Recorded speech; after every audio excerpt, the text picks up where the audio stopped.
Santosh sir, very good evening and आप live हैं हमारे बीच में। Hello, good evening, everyone. Nice to meet you once again on this channel. And Yes, sir. today we will have a warm discussion on higher education management. Right. So this is the second time that we are grateful for you कि आपने हमें समय share किया अपना, और आज इस programme की शुरुआत जो हम लोग higher education management virtual conclave करने जा रहे हैं, इस पे आपका पहला दिन है and we are really grateful कि आप जैसे शानदार व्यक्तित्व को, जिनका इतना रिच एक्सपीरियंस है, उनको उनका साथ में मिल रहा है आज इनॉग्रल सेशन करने के लिए। Thank you so much for being here sir. ये मेरा सौभाग्य है सर, और मुझे बहुत अच्छा लग रहा है ये शेयर करते हुए कि आज हम डिस्कस कर रहे हैं हायर एजुकेशन मैनेजमेंट के ऊपर, उच्च शिक्षा प्रबंधन। जी, तो शुरुआत करते हैं सर। आपको सवाल से पहला सवाल एक तो सिंपल मैं आपसे पूछना चाहूंगा कि हमने हायर एजुकेशन की हम लोग बात करते हैं, लोग हायर एजुकेशन में सभी कहीं ना कहीं लोग हायर एजुकेशन में रहे हैं, जो ग्रेजुएट हैं, पोस्ट ग्रेजुएट है, या फिर बहुत सारे स्टूडेंट ने हमें ज्वाइन किया है। लोग लगातार आपको गुड इवनिंग, नमस्कार भेज रहे हैं एंड गुड इवनिंग एवरीवन। तो एक चीज मैं जानना चाहूंगा सर, काफी स्टूडेंट हमारे साथ हैं, ये हायर एजुकेशन मैनेजमेंट क्या है और स्टूडेंट्स के कॉन्टेक्स्ट में ये कैसे उपयोगी है? डिस्पाइट हम लोग हायर एजुकेशन में, बट इस टर्म से बहुत ज्यादा लोग शायद मुखातिब ना रहे, यहाँ पे परिचित ना हो। जी सर। प्रवीण जी, जितने भी इंस्टीट्यूशंस हैं हायर एजुकेशन के जी, उनको हम कैसे मैनेज करें, उनको कैसे रन करें, और वो फ्रूटफुली हमें कैसे रिजल्ट्स दें। और इसमें जो टीचिंग लर्निंग प्रोसेस है, जो टीचिंग रिसर्च प्रोसेस है, जो दूसरे सभी इसमें एक्स्ट्रा करिकुलर एक्टिविटीज हैं, उनको हम किस तरह से एक अच्छे वे में लेके आए सो दैट कि हमारे जो रिजल्ट्स हैं, यानी हमारे जो आउटपुट्स हैं, वो बेहतर से भी बेहतर आए। आपने देखा होगा कि बहुत सारे इंस्टीट्यूशंस हैं जो जिनके मैनेजमेंट में बहुत सारी चीजें होती हैं। आप देखते हैं कि भाई इस इंस्टीट्यूशन की अच्छी इमेज है, तो इमेज का मतलब एक मैनेजमेंट है, एक अच्छा मैनेजमेंट है। आप देखेंगे वहां नहीं जाना, क्यों नहीं जाना? क्योंकि वहां का मैनेजमेंट अच्छा नहीं है, वहां टीचिंग लर्निंग प्रोसेस अच्छा नहीं है, मींस उससे रिलेटेड जितनी भी चीजें हैं वो ठीक नहीं है। तो उसको हम कहते हैं कि हायर एजुकेशन मैनेजमेंट अच्छा नहीं है। तो इसमें मैं आपको बताता हूं कि हायर एजुकेशन मैनेजमेंट में स्वामी विवेकानंद ने कहा था कि education is not the amount of information that is put in your mind and sums right there undersigned to all your life. The use of higher education is to find out how to solve the problems of your entire life. This is higher education management. और कई बार अगर हम बात करें तो कहना गलत नहीं होगा कि हायर एजुकेशन को हमने कई मतलब हिस्सों में और कई मायनों में एक पीस ऑफ पेपर बना के रख दिया है, राइट? या तो हायर एजुकेशन कुछ ऐसे एजुकेशन है जो बिल्कुल रीच से परे हैं, जहां पर एक मेजोरिटी ऑफ हिंदुस्तान या यूथ नहीं पहुंच पाता है, और जहां पहुंच पाता है कई बार वहां पे बहुत उसका इम्पैक्ट नहीं रहता है, कि जो डिग्री वो ले भी लेते हैं उनसे उसका बहुत असर नहीं कर पाते उनके करियर में। और आपने जब लाइफ की बात करी तो बहुत हद तक ये कहना गलत नहीं होगा कि हमारे पास ढेरों डिग्रियां हो जाती हैं, हम ग्रेजुएट हो जाते हैं, हम पोस्ट ग्रेजुएट हो जाते हैं, उसके बावजूद भी जिंदगी के समस्याओं में जब उलझते हैं तो शायद ये डिग्रियां काम नहीं आती हैं, हमें लाइफ स्किल्स और लाइफ मैनेजमेंट नहीं आता है। सर, रविन्द्रनाथ टैगोर ने बहुत और भी अच्छा लिखा है कि हम अपने जीवन में जो हमारे कैरियर के ऊपर या हमारे दिमाग के ऊपर जो डस्ट पड़ी हुई होती है, उसको जब हम साफ कर देते हैं तो हम कहते हैं कि हमें अच्छी एजुकेशन प्राप्त हुई है। और हायर एजुकेशन में जब हम इस तरह के एक्सप्रेशंस लेते हैं कि हमारी डस्ट साफ हो गई है, यानी हमारे दिमाग में पड़ी हुई गंदगी साफ हो गई है, तो हम सोच सकते हैं कि अब हम एक अच्छे इंसान बने।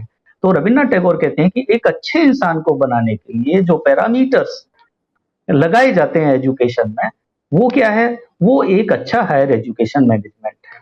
एक सिस्टमेटिक हायर एजुकेशन मैनेजमेंट वो है जो किसी भी लर्नर के दिमाग पर पड़े हुए बहुत सारे डस्ट पार्टिकल्स जो उसके दिमाग में कंफ्यूजन्स हैं उनको क्लियर करे और जिंदगी जीने की एक नई राह दिखाए, उसको हम कहते हैं कि ये एक अच्छा एजुकेशन मैनेजमेंट है।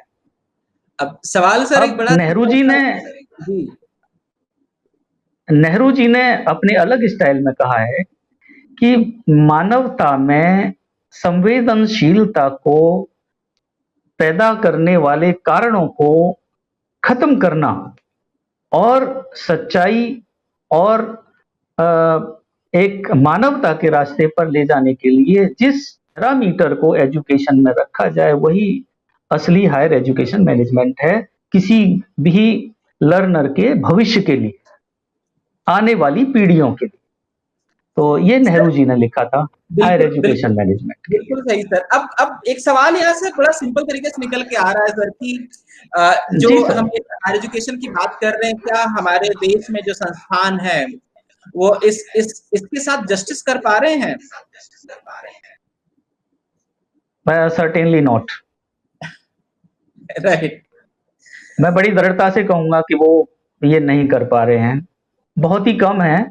देखिए 20 से 25% जो हमारे इंस्टीट्यूशंस हैं वो सभी पैरामीटर्स को फॉलो करते हैं जी। अब इसमें पैरामीटर, अब एक्सीलेंस इन हायर एजुकेशन में अगर हम लें तो इसमें पहला जो पॉइंट आता है टू चेंज लर्नर्स डेमोग्राफिक्स, दूसरा आता है to adopt new enrolment pattern. अब इसमें ये बात आती है, मैंने आपको पिछले लेक्चर में भी कहा था कि जो बच्चा बनना चाहता है हम उसको आगे हायर एजुकेशन में बनने नहीं देते, उसके सामने हम बैरियर प्रोड्यूस कर देते हैं और जब हम उसके रास्ते में बैरियर्स प्रोड्यूस करेंगे तो वो मन मार के कुछ ना कुछ तो हम कहते हैं कि कुछ ना कुछ कर लेगा, ऐसा नहीं है, वो सब कुछ कर लेगा जो वो चाहता है अगर हम उसको एक अच्छा एजुकेशन मैनेजमेंट का प्लेटफॉर्म दें, उसको एक अच्छा रास्ता दें और उसको अच्छा सिखाने की कोशिश करें। तो जो सबसे मुश्किल है, देखिए कोई भी टीचर बुरा नहीं होता, कोई भी टीचर अच्छा नहीं होता। आपने देखा होगा कि लीडर होता है, ये अच्छा लीडर है, ये बुरा लीडर है, न्यूट्रल लीडर कोई नहीं होगा, लेकिन एक टीचर के लिए वही टीचर अच्छा भी होगा और बुरा भी होगा, यानी दोनों चीजें उसके पास होंगी।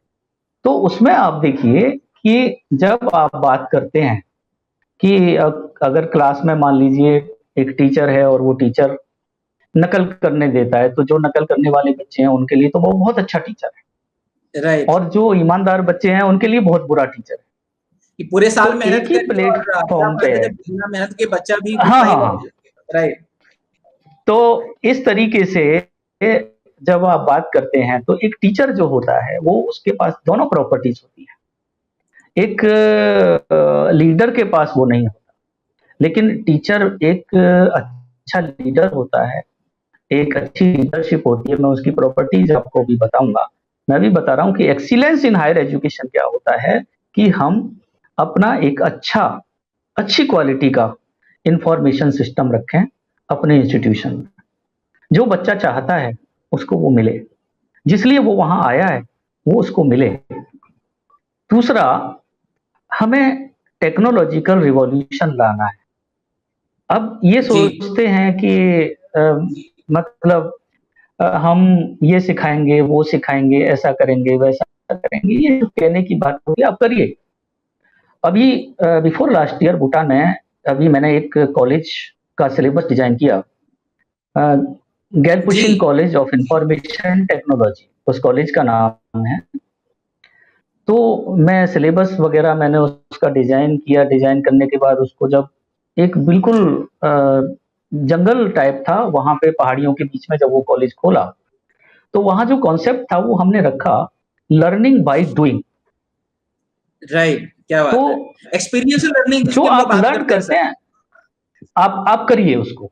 तो भूटान गवर्नमेंट ने उसको बहुत अच्छे तरीके से वहां पे फॉलो किया और बच्चों ने छोटी छोटी असेंबलीज को लेके जो उन्होंने किया और जिस तरीके से आज उनका मीडिया क्लब चल रहा है, जिस तरीके से उनका कंप्यूटर का असेंबली क्लब चल रहा है, उसी कॉलेज ने अभी पहला बैच निकलने वाला है अभी इस साल, 2017 में हमने शुरू किया था।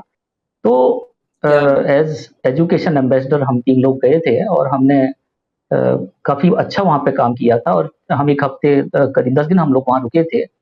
और सिलेबस डिजाइन करते वक्त उन्होंने हमें कहा कि आपको लर्निंग बाय डूइंग, और दूसरा जो उन्होंने ध्यान दिया हमें, वो कहा कि ग्रॉस नेशनल हैप्पीनेस की तरफ ध्यान जाना चाहिए। यानी जब बच्चा करे, जो भी प्रैक्टिकल बच्चा करता है या जो भी सीखता है, उसको सीखते वक्त राइट कुछ प्रॉब्लम नहीं होनी चाहिए, उसको ये नहीं लगना चाहिए, वो खुश होके सीखे।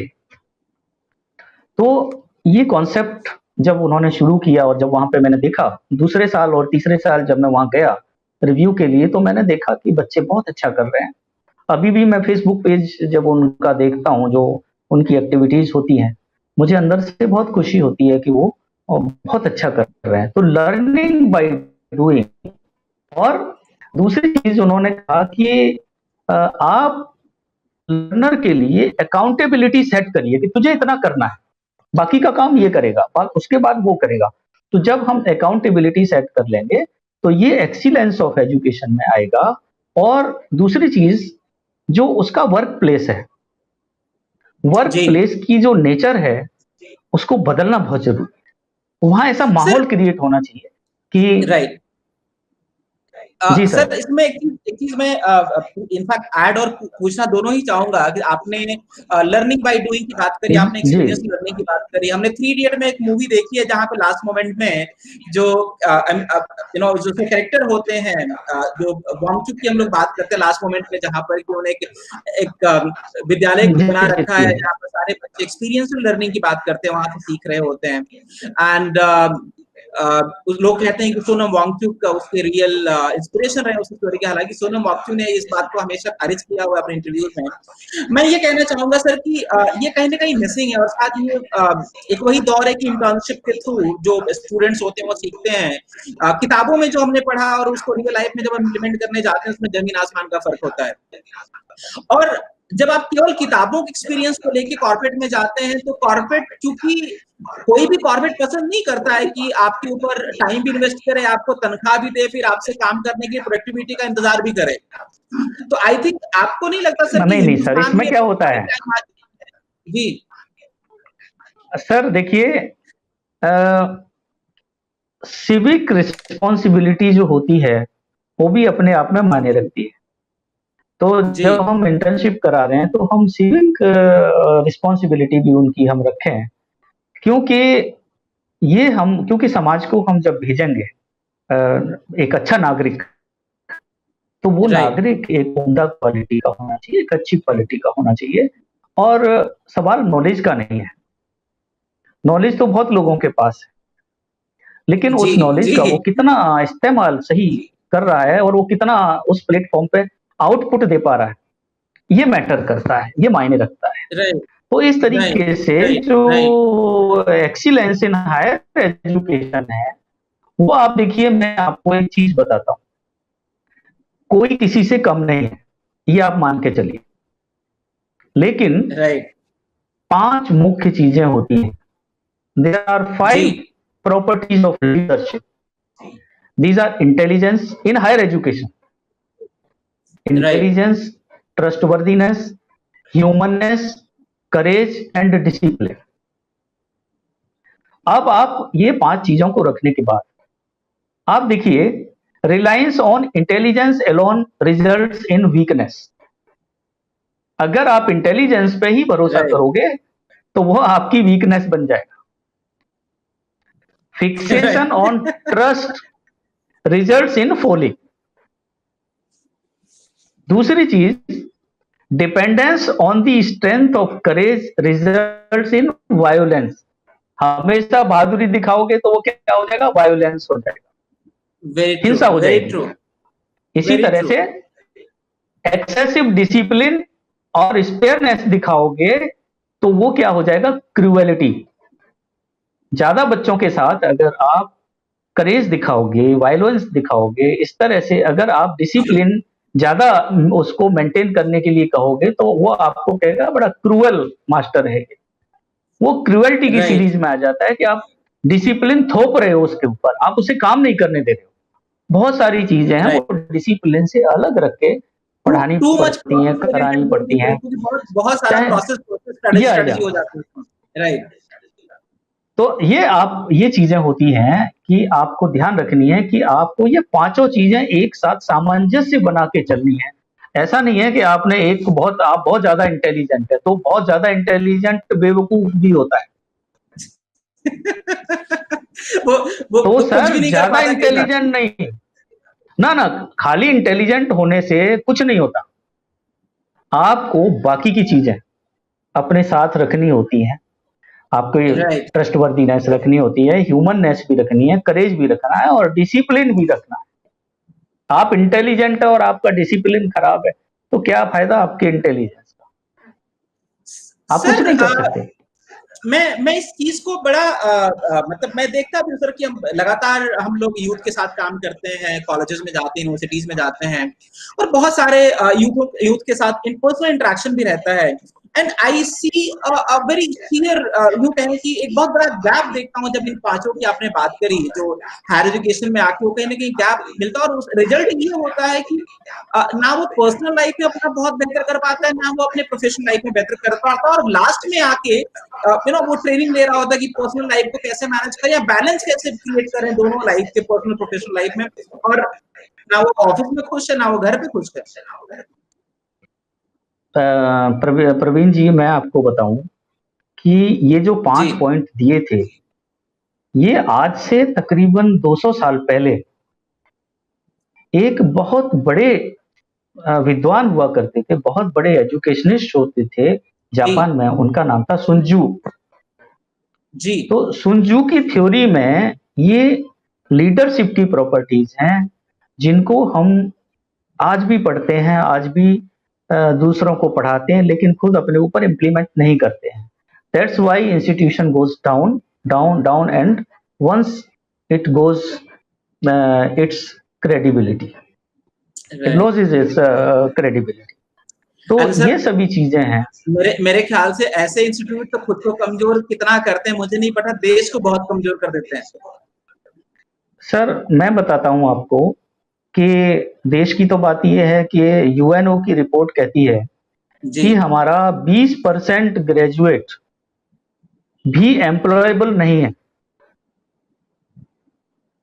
माय बड़े गॉड। अफसोस के साथ कहना पड़ रहा है कि एक ग्रेजुएट जो आईएएस बनता है, एक ग्रेजुएट जो जी बहुत अच्छी कंपनी में इंजीनियर बनता है, और जी एक ग्रेजुएट उसी डिग्री को लेकर के रिक्शा चला रहा होता है।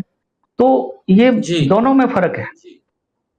तो वो 20% के दायरे में हम कितने लोगों को लेके आ पाते हैं और उस 20% के दायरे में हम कितना काम कर पाते हैं, ये चिंता का विषय है।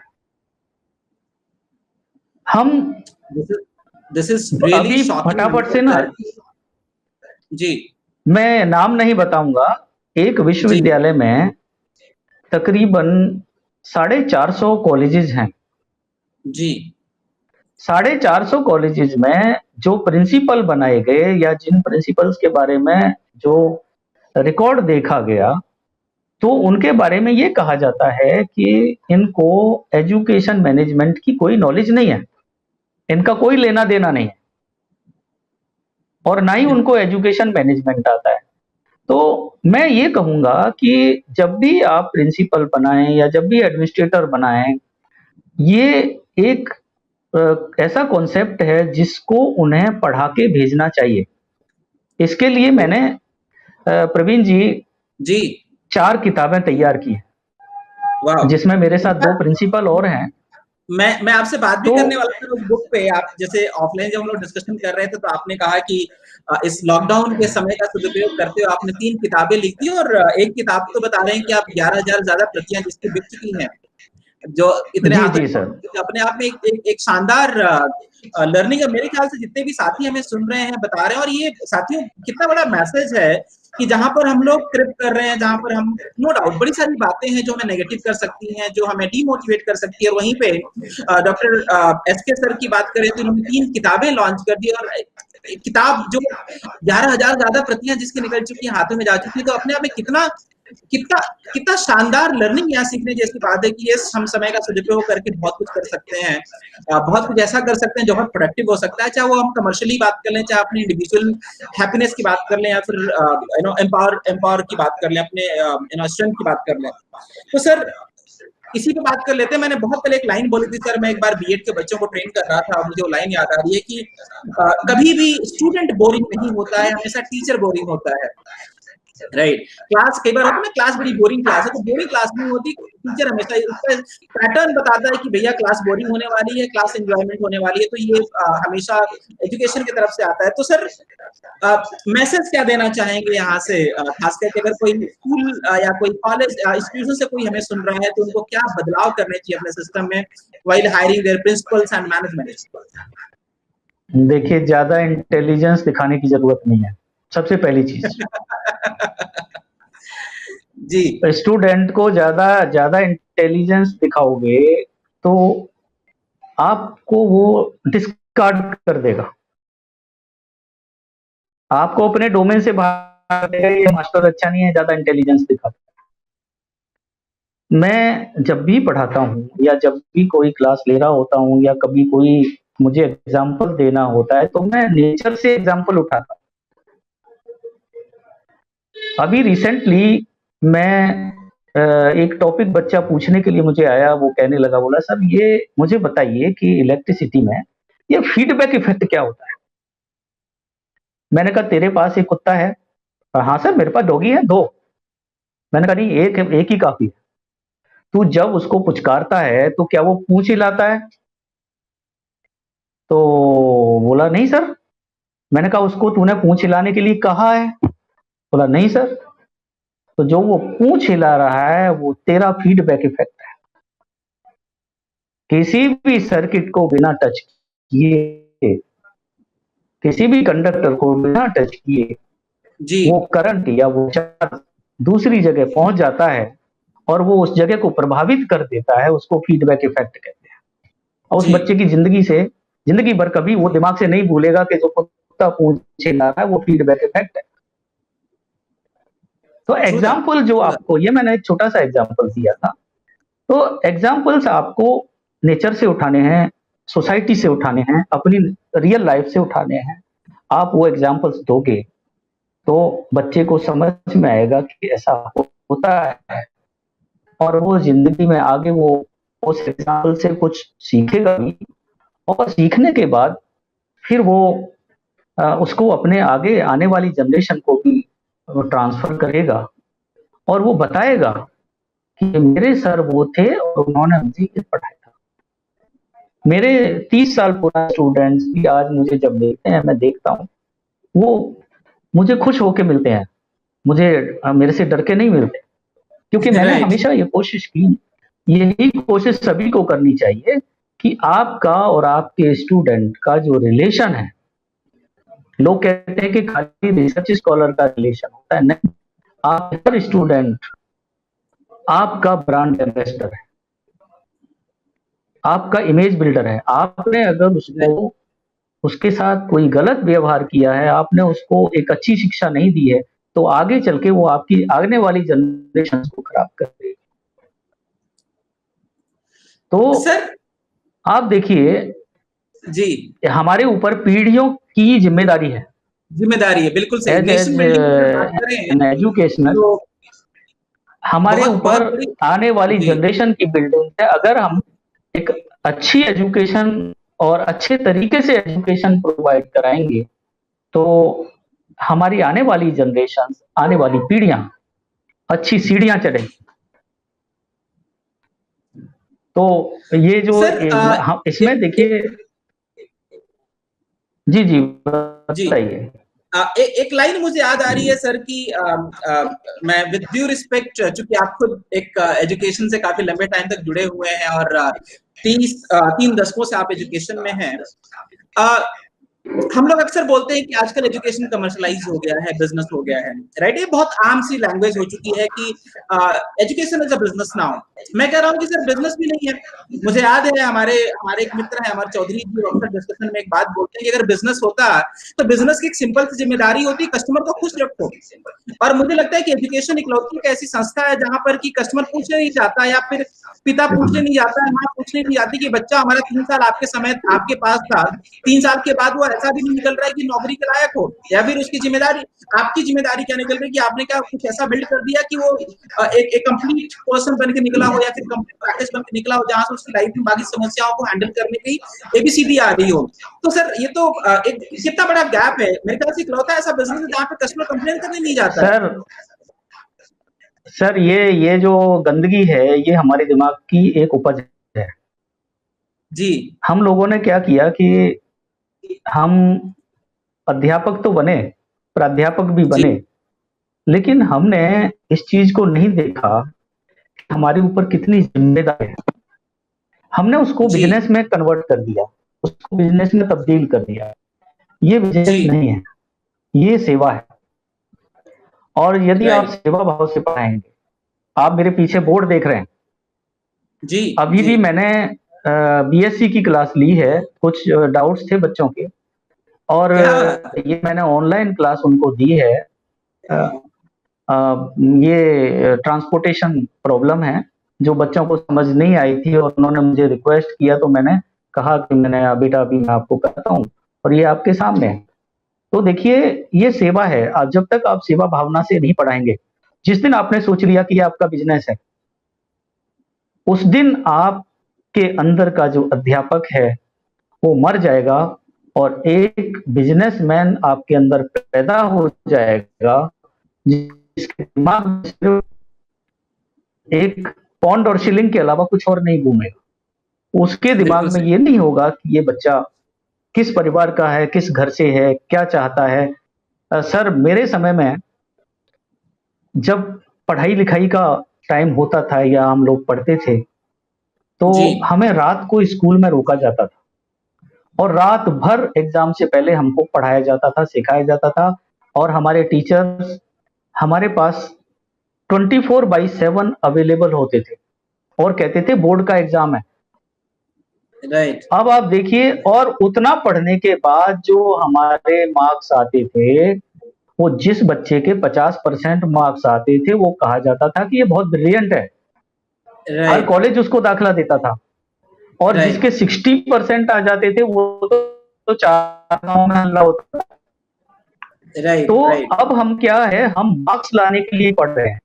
वो 50% वाला बच्चा हर कंपटीशन में पास होता था, और वो 60% वाला बच्चा जो है डेफिनेटली गजेटेड ऑफिसर बनता था। तो राइट आज जो है, हम किसके लिए पढ़ रहे हैं? मार्क्स लेने के लिए पढ़ रहे हैं कि अगर इतने मार्क्स नहीं आए तो ऐसा होगा।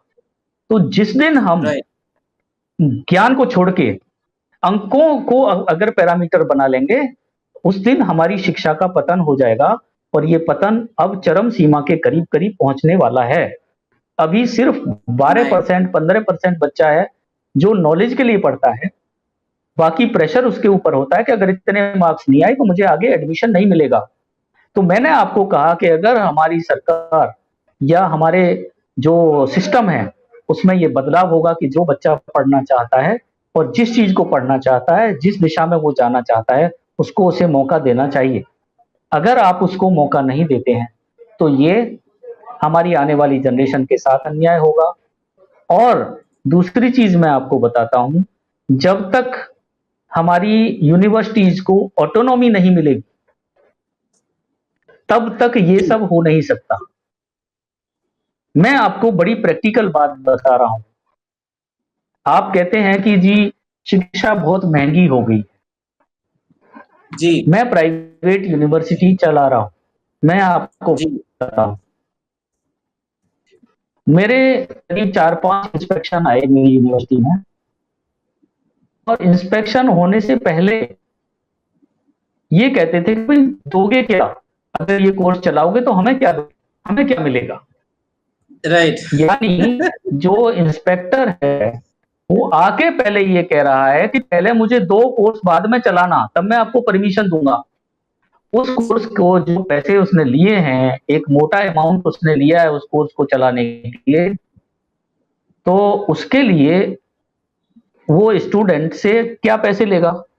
वो इंस्टीट्यूशन उस स्टूडेंट से ब्याज के साथ पैसे लेगा, अपना खर्चा भी निकालेगा। तो राइट, ऑटोमेटिकली वो शिक्षा जो है उस व्यवस्था में महंगी हो गई। तो बिल्कुल मैंने सही। उनसे कहा कि मैं ये कोर्स नहीं चलाऊंगा। मैंने सर सीधा कहा कि मैं ये कोर्स नहीं चलाऊंगा, ये कोर्स मुझे नहीं चलाने हैं।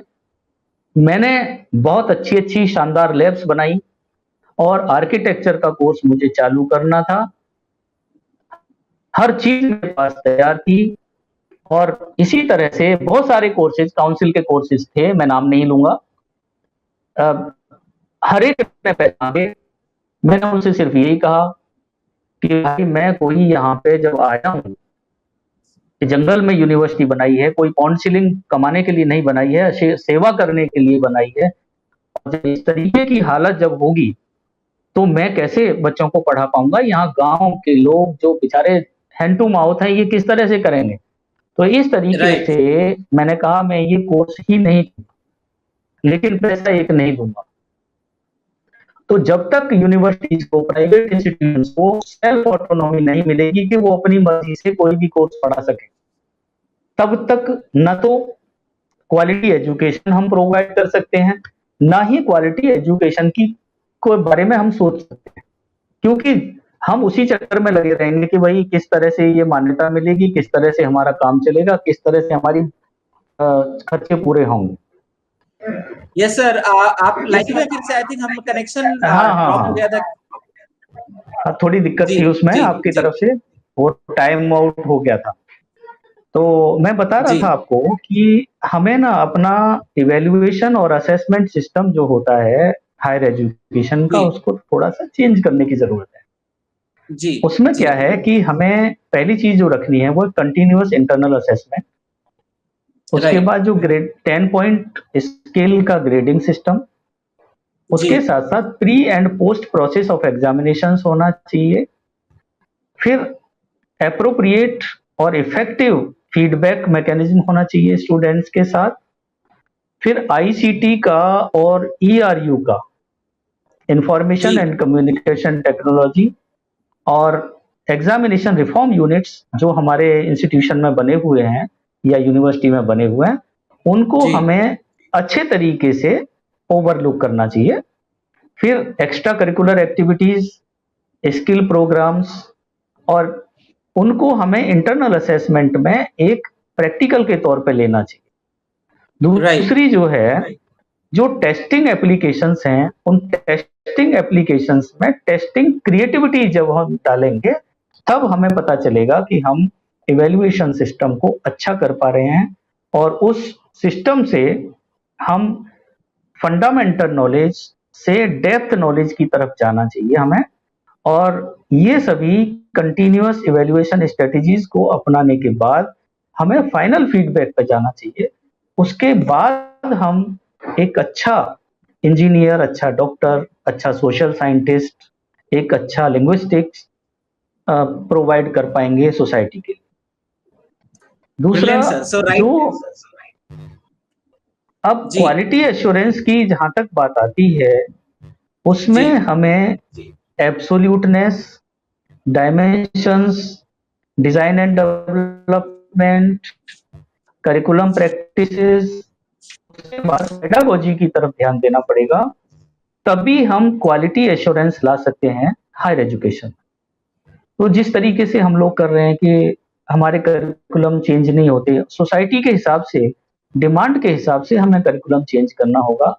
उसकी एक परफेक्ट पेडागोजी बनानी पड़ेगी। जैसे आजकल ऑनलाइन क्लासेस चल रही हैं, तो इसकी पेडागोजी राइट, अलग है, और जो राइट, ऑफलाइन सिस्टम है हमारा, उसकी पेडागोजी अलग है। Right, excuse me. तो उसमें हमें जो है अपने आप को एक अच्छे लेवल पे तैयार करना पड़ेगा और देखना पड़ेगा कि आज हमें इसको किस टाइप की एजुकेशन प्रोवाइड कराने की जरूरत है। ऑन डिमांड हमें सिस्टम लगाना पड़ेगा।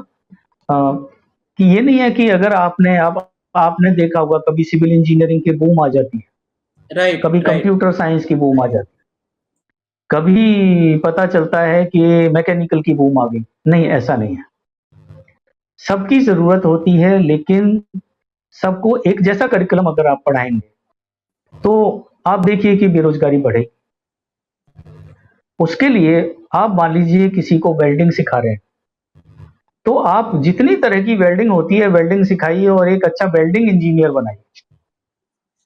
और सर यही आप यही तो अगर नहीं किसी हुआ को था कि ढेरों इंजीनियरिंग कॉलेजेस खुल गए थे बीच में, और चारों तरफ जिधर पत्थर उछाल लो सर के किसी के मतलब इंजीनियर के सर पे गिरने वाला आदत हो गई थी। और फिर से सर पे ही अभी गिरने वाला। काफी काफी काफी सिलसिलेवार से बंद भी हुए हैं काफी, अगर बात किया जाए तो, देखिए रिपोर्ट देखी जाए तो तो। ये प्रॉब्लम है प्रवीण जी की प्रॉब्लम को हम देख रहे हैं जी कि इंजीनियर बन गया, सिविल इंजीनियर बन गया। सिविल जी इंजीनियर कहता है कि मैं मतलब मुझे चिनाई नहीं आती, मुझे ब्रिक्स के बारे में नहीं पता, मुझे स्टोन्स के बारे में पता नहीं है, मुझे राइट अ, मतलब स्ट्रक्चरल इंजीनियरिंग के बारे में ज्यादा नॉलेज नहीं है, क्योंकि मैंने जो पढ़ा है बस वही आता है मुझे। तो जब तक आपको पढ़ने के साथ साथ आपको प्रैक्टिस नहीं करनी पड़ेगी तब तक आप कुछ नहीं कर सकते सिविल इंजीनियरिंग में। इलेक्ट्रॉनिक्स में आप कंपोनेंट लेवल से कुछ नहीं कर सकते। आपको आगे जितनी टेक्नोलॉजी चेंज हो रही है उस चेंज को अगर आप सिलेबस में नहीं डालेंगे तो आप काम नहीं कर सकते। तो सर यहाँ पर चूंकि और काफी स्टूडेंट्स हमें सुन रहे हैं, एक मैसेज मैं चाहूंगा कि आपकी तरफ से आए इमीडिएटली जाए इनके लिए कि क्या हम देखिए जो सिस्टम है वो तो सिस्टम बदलते बदलते बदलेगा। अभी इन लोगों को जो स्टूडेंट हमें सुन रहे हैं या फिर बाद में जो इस वीडियो को देखेंगे, द मैसेज क्या देना चाहेंगे कि अभी इमीडिएटली क्या चेंज लेके आ सकते हैं अपने पैटर्न में और अपने स्टाइल ऑफ एजुकेशन में, जो इनके हाथ में है। मैं आपको बताता हूँ, देखिए बहुत सारे कोर्सेज हैं छोटे छोटे जो जी आपके फिनिशर्स कोर्स होते हैं। जी आप ग्रेजुएशन या पोस्ट ग्रेजुएशन करने के बाद अपने फिनिशर्स कोर्स करिए कि जिस फील्ड में आपको जाना है उसका फिनिशर्स कोर्स जो है वो कहाँ है। जैसे मैंने अभी जैसे एग्जांपल दिया कि 18-19 तरह की वेल्डिंग हम लोग सिखाते हैं अपने क्या बात है। इंस्टीट्यूशन में। तो एक अच्छा वेल्डिंग इंजीनियर बनने के लिए उसको इतना ज्यादा काम फैब्रिकेशन का मिलेगा कि वो काम पूरा ही नहीं कर पाएगा। राइट लेकिन हम क्या सोचते हैं कि हमने बस हमें वेल्डिंग क्या करनी है, वेल्डिंग तो वेल्डर करेगा।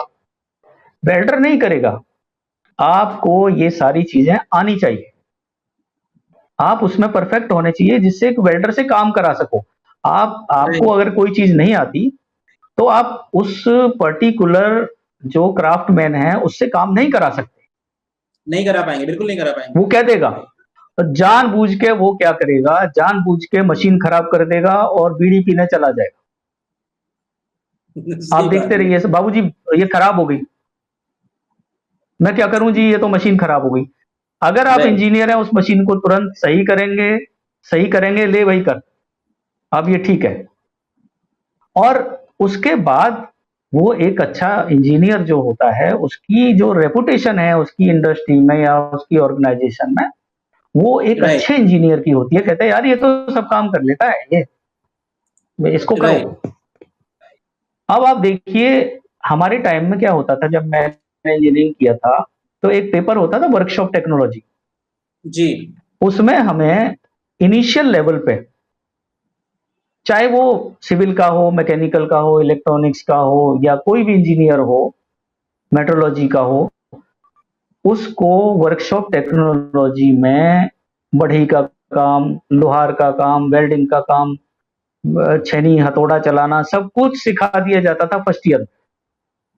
राइट और फर्स्ट ईयर में वो एक ऐसा क्राफ्ट्समैन बन जाता था कि उसको छोटी छोटी ये सारी चीजें जितने भी क्राफ्ट्समैन होते हैं, क्राफ्ट जितने भी क्राफ्ट्समैन हैं उन सब का काम उसको आता था। और थोड़ा थोड़ा करके वो कहता था यार इसमें ये कमी हो सकती है, ऐसे कमी हो सकती है, तो वो उसको अपने लेवल पे हैंडल कर लेता था एज एन इंजीनियर। अब ये सब चीजें जो है वो खत्म कर दी गई हैं ऑलमोस्ट। वर्कशॉप में बच्चा जाता नहीं है, उसको जॉइंट कैसे लगाने हैं, लकड़ी में जॉइंट कैसे लगाना है। अब पुराने टाइम में के जितने भी इंजीनियर हैं वो अपनी चारपाई खुद ही बना लेते हैं, अपना फर्नीचर खुद बना लेते हैं, अपना ये सारा काम खुद कर लेते हैं। अब देखिए उनको तो लगता है कि हाँ वो इंजीनियर है। आज का बच्चा जो है ये कहता है कि यार मैं ये काम मेरा थोड़ी है, मैं थोड़ी करूंगा ये। आज नहीं आज बेटा के ये आज सब के काम इंजीनियर आपको आज करना के है। इंजीनियर डिग्री डिग्री पे ज्यादा स्मार्ट इंजीनियर है सर, एक रियल लाइफ में नहीं कर पा रहे हैं। तो अभी जैसे ये जो अभी इलेक्ट्रॉनिक्स वाले बच्चे हैं, मैकेनिकल वाले बच्चे हैं, इनको खाली इलेक्ट्रॉनिक्स पढ़ने से भी काम नहीं चलेगा और मैकेनिकल पढ़ने से भी नहीं चलेगा। इनको मैकेट्रॉनिक्स सीखना पड़ेगा, यानी मैकेनिकल और इलेक्ट्रॉनिक्स दोनों को साथ लेके चलना पड़ेगा। तब क्या बात इनको ये समझ में आएगा कि जो मैकेनिकल का काम है वो भी, अब आजकल क्या होता है कि आजकल कोई मतलब ये ऑर्डिनरी लेथ और बोरिंग मशीन का काम नहीं है। जी। आजकल जो है कंप्यूटर न्यूमेरिक कंट्रोल का जमाना है, सीएनसी का जमाना है। और जी। सीएनसी से जब तक आप काम करेंगे, आप एक बाल के अंदर भी सीधा छेद कर सकते हैं उस टेक्निक से। My God. इतना बारीक काम है सर। तो जब आप सीएनसी पे काम करेंगे या जब आप 3D प्रिंटर पे काम करेंगे, तो आपको लगेगा कि ये नई टेक्नोलॉजी पे हम काम कर रहे हैं और ये टेक्नोलॉजी हमें आती है। तो इस तरह के जो छोटे छोटे छोटे फिनिशर्स कोर्स है, आता सब कुछ है आपको, आप नालायक राइट। नहीं है या आपको कोई इस तरह की प्रॉब्लम नहीं है। आपको मशीनों के साथ बैठ के थोड़ी सी मगजमारी करनी है, थोड़ा सा सीखना है, जॉब को कैसे हैंडल करना है वो सीखना है। उसके सीखने के बाद you are a divided player, आपको कोई नहीं रोक सकता। आपके पास डिग्री है, नॉलेज है, आपने वो सब कुछ सीखा है, आपने वो सब कुछ किया है। बस ये आप मशीनों पे काम करना सीख लीजिए। 1 महीने में, 1.5 महीने में, 2 महीने में ये जो छोटे-छोटे स्किल कोर्सेज़ हैं, जी। जो एमएसएमई भी करा रहा है, नेशनल स्किल डेवलपमेंट कॉर्पोरेशन के थ्रू कर रहे हैं लोग। तो इस तरह के जो कोर्सेज़, अब ये देखिए, अब आप कहेंगे कि सर आपने इंजीनियरों के लिए तो बता दिया। अब आप देखिए, जैसे मान लीजिए एक हिंदी का आदमी है, उसको जी। स्क्रिप्ट राइटिंग सीखना है। तो स्क्रिप्ट राइटिंग का कोर्स उसका 1 महीने का 32 लेक्चर का कोर्स होता है, 33 लेक्चर का कोर्स होता है। उसके बाद उसको उसको हिंदी लिखनी आती है बहुत अच्छी, लेकिन उसको शब्दों को किस तरह से समावेशित करना है, किस तरह से उन शब्दों को उसमें पिरोना है, बस ये आर्ट वो सिखाते हैं। और सिखाने के बाद वो हायर एजुकेशन में जब एक प्रोफेशनल के रूप में स्थापित होते हैं, तो एक बहुत अच्छा लेवल उनको मिलता है, एक अच्छी संभावनाएं उनकी बढ़ जाती हैं और लेखन के क्षेत्र में वो बहुत अच्छा काम करते हैं। ये इंग्लिश में है, ये जर्नलिज्म एंड मास कम्युनिकेशन में, आप एडिटिंग वगैरह जो है, आपको सारी चीजें आनी चाहिए एक अच्छा जर्नलिस्ट बनने के लिए, नहीं तो आपको दूसरे की खुशामद करनी पड़ेगी।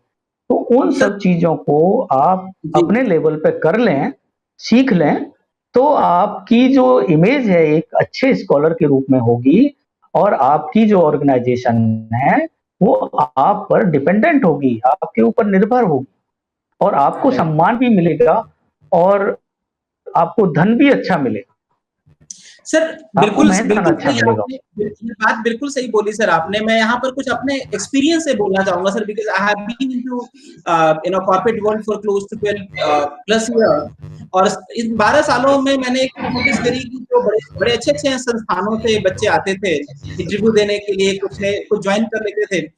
एक चीज़ जो बहुत बड़ा गैप मुझे दिखता था कि उनको क्लैरिटी नहीं होती थी, और क्लैरिटी इन द सेंस कि वो कई बार उनको लगता था कि जैसे वो कॉलेज से निकलेंगे, कॉर्पोरेट माला लेके इंतजार कर रहा होगा उनका, और आए बोलेंगे पहना के गले में कि आइए सर आपका इंतजार था, केबिन मिल जाएगा, चेयर मिल जाएगी, विजिटिंग कार्ड मिल जाएगा, बढ़िया सा आईडी कार्ड मिल जाएगा और जिंदगी आसान हो जाएगी। तो कहीं ना कहीं एक क्लैरिटी भी नहीं, मिसिंग है। वो वो आसान नहीं होती, वो बड़े थोड़े से समय की एक मृग तृष्णा होती है जो जी। बाद में बहुत परेशान करती है। मैं आपको बताऊं थोड़ा सा, मैंने आपसे डिस्कस किया था कि एक हायर एजुकेशन किताब मैंने अभी लिखी है, जी। भारत जी। का वास्तविक इतिहास। Right, right, right. तो क्योंकि जब बात आई है और क्वालिटी की बात आई है, तो मैं क्वालिटी में आपको बताता हूँ कि हम पढ़ते हैं, पढ़ने के बाद हम सोचते नहीं। हमारी जो समस्या है वो ये है कि हम पढ़ तो लेते हैं लेकिन पढ़ने के बाद उस पर गुनते नहीं है। कहते हो बेटा पढ़े ही हो, गुने नहीं हो, बड़े बूढ़े अभी भी कहते हैं। तो राइट, राइट। उसमें गुनने की जरूरत है, उसमें हमें पढ़ने की जरूरत है। अब मैं कोई इतिहासकार नहीं हूँ, मैं कोई हिस्ट्री का स्कॉलर नहीं हूँ, मैं तो मैथमेटिक्स, साइंस और इंजीनियरिंग का आदमी हूँ। लेकिन किसी ने कहा कि यार हिस्ट्री बहुत अच्छी होती है, जरा पढ़ो, और चैलेंज भी किया कि आप कुछ नहीं कर सकते, देखो आप ये साइंस करना आसान है, ये साहित्य ये इस तरह का करना बहुत मुश्किल है। तो मैंने इतिहास में कुछ काम किया और पढ़ना शुरू किया। तो इस तरह से मैंने 300 ऐसे कंफ्यूजिंग पॉइंट्स निकाले भारतीय इतिहास में, वाह। जो सदियों से लोग पढ़ते चले आ रहे हैं। किसी ने उसके बारे में ये नहीं सोचा कि ऐसा कैसे हो सकता है। My God. अब कभी उस जगह को जाके नहीं देखा। हम लोग देशाटन करते हैं, हम लोग पर्यटन करते हैं, हम लोग जाते हैं, हम लोग पढ़ते हैं, वहां पे लगे हुए बोर्ड को नहीं पढ़ते, हम उनको नहीं देखते। हम अगर उनको पढ़ें, देखें और उन पर विचार करें कि क्या होगा, तब आपको, जब आपका अंदर से जागेगा कि हाँ ऐसा नहीं हुआ होगा, ये कहीं ना कहीं तो कुछ गड़बड़ है। वेरी इस ट्रू। तरह से वो 300 पॉइंट मैंने अपनी किताब में समावेशित किए।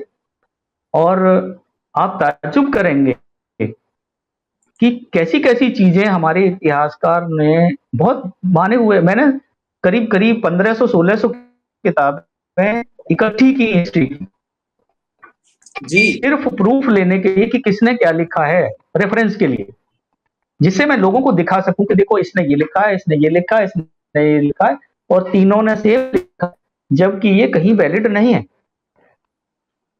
इतिहास माय में गॉड। एक आदमी का फादर जो है वो एब्सकॉन्डेड हो जाता है 1539 के दिसंबर के महीने में, ओके। और वो अपने जो उसकी वाइफ्स होती हैं वो उनको छोड़ के चला जाता है, जी। और वो इतनी दूर चला जाता है कि वहां से वापस नहीं आता, और वहां से 15 साल बाद वापस आता है। और ओके। उसके बाद 15 अक्टूबर 1542 को एक बच्चा पैदा होता है उसकी किसी बेगम के, जी। और उसको कहा जाता है कि ये उस आदमी का जो भाग गया है 2.5 साल पहले, उसका बेटा है। कैसे पॉसिबल है भैया? अभी तक तो बायोलॉजी में हम जो पढ़ते आए हैं वो 270 दिन पढ़ते जा रहे हैं, तू 2.5 साल की बात कर रहा है यार। 2.75 साल बाद बच्चा पैदा हो रहा है बाप के भागने के बाद, और फिर भी इतिहास में नाम उसी का मिल रहा है, उसके नाम से युग चल रहे हैं। तो ये जब आप पढ़ेंगे तो आपको पता चलेगा कि ये कितना बड़ा गड़बड़ है। हम गलत इतिहास पढ़ते आए हैं। हम अब जब हम साहित्य ही गलत पढ़ेंगे तो हमारा काम कैसे चलेगा? बिल्कुल सही सर, थोड़ा सा बिल्कुल सही। कंट्रोवर्शियल मैं दे रहा हूं। तो वो उस इन सब चीजों को ना, हमारी जो उच्च शिक्षा व्यवस्था है वेंटिलेटर पे है, इसका ऑपरेशन करने की जरूरत। क्या बहुत बात है। ही गंभीर बात मैं आपको कह रहा हूं, इसका ऑपरेशन सर करने की जरूरत मुझे है। मैं यहाँ अच्छे पे दो अच्छे चीज कहना सर्जन की जरूरत। चाहूंगा। जी, मैं यहाँ पे 2 चीज़ कहना चाहूँगा सर। एक तो जी। बहुत-बहुत बधाई इस शानदार किताब के लिए जो आपने इतनी रिसर्च के बाद जिसको आप लेके आ रहे हैं। मैं खुद इसको मैं पढ़ना चाहूँगा सर। जब भी ये किताब पूरी हो प्लीज़ बताएँ। I would love to sir मैं बाय एंड आपको रीड जरूर दिस। दूंगा ये किताब। जी, इस बहुत-बहुत शुक्रिया सर, मैं मुझे बताइएगा। एंड दूसरा अपने पास चूँकि हमारे पास 3 मिनट और है सर इन फैक्ट। तो जी जी। मैं यहाँ पर एक चीज़ बहुत दिल की गहराइयों से मैं कहना चाहूँगा कि आपने कितनी स्पष्टता से और बहुत ब्लंट तरीके से बातों को रखा है, जिस तरीके से आपने एजुकेशन सिस्टम के बारे में, और जितने ऑनेस्ट तरीके से आपने रखा है। बड़े सारे साथी हमें सुन रहे हैं, स्टूडेंट सुन रहे हैं। एंड दिस इज रियली, कहते हैं ना, सच बोलना बहुत टफ है सर। और मैं देख रहा हूँ कितनी आसानी से आप बातें रख रहे हैं, अपने आप में कमेंडेबल है, अपने आप में मेरे ख्याल से शायद ये बाकियों को ताकत देगा बात करने के लिए। और जब तक हम बात नहीं कर पाएंगे इसको करेक्ट नहीं कर पाएंगे। This is very simple. तो आखिरी में सर क्लोजिंग रिमार्क्स में क्या मैसेज देना चाहेंगे जो स्टूडेंट्स हमें सुन रहे हैं उनके लिए सर? मैं यही मैसेज देना चाहूंगा कि सफलता का कोई भी शॉर्टकट नहीं होता। Shortcut becomes long cut, shortcut मत अपनाइए और अपने एम को लेके आगे बढ़ते चले जाइए, किसी की परवाह मत कीजिए। Thank you very much, nice to meet you, have a nice day, God bless you so much. और साथियों बहुत बहुत शुक्रिया सर आपके लिए, और एक बार कमेंट्स में जरूर बता दीजिए कि प्रोग्राम कैसा लगा आपको। Thank you so very much, thank you so much for being here, बहुत बहुत शुक्रिया आपके